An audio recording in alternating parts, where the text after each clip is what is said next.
क्रोध हर किसी को आता है। जब भी किसी की बात बुरी लगती है या किसी का व्यवहार पसंद नहीं आता है तो गुस्सा आ जाता है, और एक बार जब यह आता है तो फिर दिमाग से निकलने का नाम नहीं लेता। ऐसे में आप उस घटना को लेकर बैठ जाते हैं, उसके बारे में सोचते रहते हैं। हर समय वही बात दिमाग में घूमती रहती है। आप किसी से कोई भी बात करें, वह घटना बीच में आ जाती है।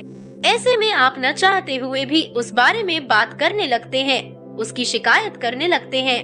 और अगर उस समय वहाँ पर कोई बात करने वाला नहीं हुआ तो आप अपने आप से ही बातें करने लगते हैं, बड़बड़ाने लगते हैं। इस सब से उस व्यक्ति की सेहत पर तो कोई फर्क नहीं पड़ता, पर आपका नुकसान जरूर होता है। लेकिन अगर आप चाहें तो इस स्थिति से बच सकते हैं, इस नुकसान से खुद को बचा सकते हैं। कैसे, आइए जानते हैं महात्मा गौतम बुद्ध की इस कहानी के जरिए। एक बार की बात है, एक गांव में गौतम बुद्ध का प्रवचन चल रहा था। वे कह रहे थे, जब हम क्रोधित होते हैं तो दूसरों को नुकसान पहुंचाने की कोशिश करते हैं, लेकिन उस समय हम इतने आवेशित हो जाते हैं कि हमारी सोचने समझने की ताकत समाप्त हो जाती है। इसलिए क्रोध में हम सही निर्णय नहीं ले पाते और अपना ही नुकसान कर बैठते हैं। बुद्ध की उस सभा में एक गुस्सैल स्वभाव का व्यक्ति भी शामिल था। उसे बात बात पर गुस्सा आ जाता था। आज भी वह अपने परिवार वालों से झगड़ कर आया था और उस समय भी उसके दिमाग में उथल पुथल मची हुई थी। इसलिए उसे बुद्ध की बातें अच्छी नहीं लग रही थी।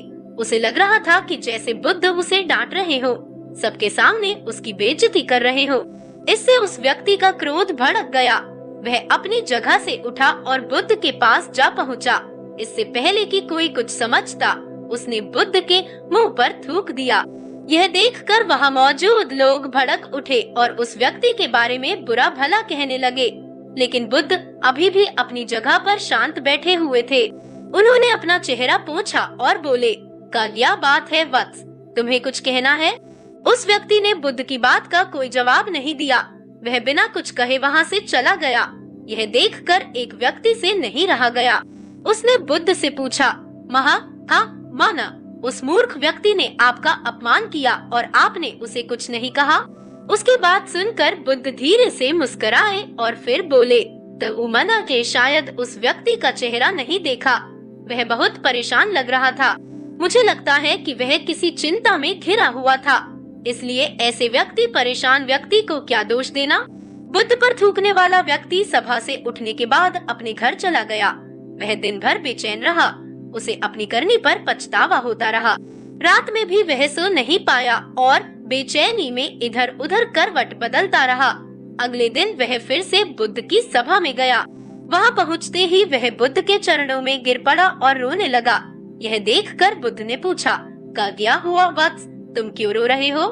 वह बोला, माँ, मैं वही दुष्ट व्यक्ति हूँ जिसने कल आपका अपमान किया था। पता नहीं कल मुझ पर ऐसा कौन सा पागलपन सवार हुआ जो मैं ऐसी घृणित हरकत कर बैठा। कृपया मुझे क्षमा कर दे। बुद्ध बोले, कल की बातें तो कल ही समाप्त हो गई वत्स। कल के बारे में आज क्या सोचना। अगर मैं उस घटना के बारे में सोचता रहता, क्रोध करता, तो उससे तो सिर्फ मेरा दिल दुखता। तुम्हें उससे कोई फर्क नहीं पड़ता। इसलिए बुरी घटना को याद रखना कोई समझदारी की बात नहीं है। इससे हमारी परेशानियां बढ़ जाती हैं और जीवन ठहर जाता है। इसीलिए अप्रिय बातों और अप्रिय घटनाओं को भूलने में ही समझदारी है। जो व्यक्ति ऐसी घटनाओं को भूल जाता है वही जीवन में आगे बढ़ता है, और जो उनमें उलझा रहता है उसका जीवन चक्रव्यूह के समान हो जाता है, जिसमें से वह चाहकर भी बाहर नहीं निकल पाता है। दोस्तों, गुस्सा करना बिल्कुल ऐसा होता है कि जहर तो आप पिए और काम ना करे कि मर सामने वाला जाए। इसलिए जब भी कभी आपको गुस्सा आए तो इस बात को ध्यान में रखें कि अगर आप किसी से नाराज होते हैं और रूठ कर चुपचाप बैठे जाते हैं तो आप अपना ही नुकसान करते हैं। इससे आपके समय का तो नुकसान होता ही है, आपके शरीर का भी नुकसान होता है।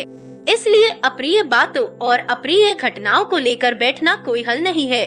बेहतर है कि उन्हें भूलकर आगे बढ़े, तभी आप जीवन के प्रवाह के साथ अपने आप को जोड़ पाएंगे और जीवन का आनंद ले पाएंगे।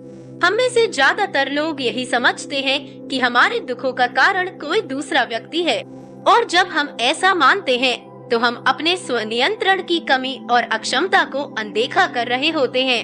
वास्तव में ये हम पर निर्भर करता है कि हम दूसरों के द्वारा प्रदान की गई नकारात्मकता को स्वीकार करते हैं या नहीं। अगर हम नकारात्मकता को स्वीकार करते हैं तो हम अपने पैरों पर कुल्हाड़ी मारते हैं, और जब हम उसे अस्वीकार कर देते हैं तो घृणा, क्रोध, हिंसा हर किसी से मुक्त हो जाते हैं।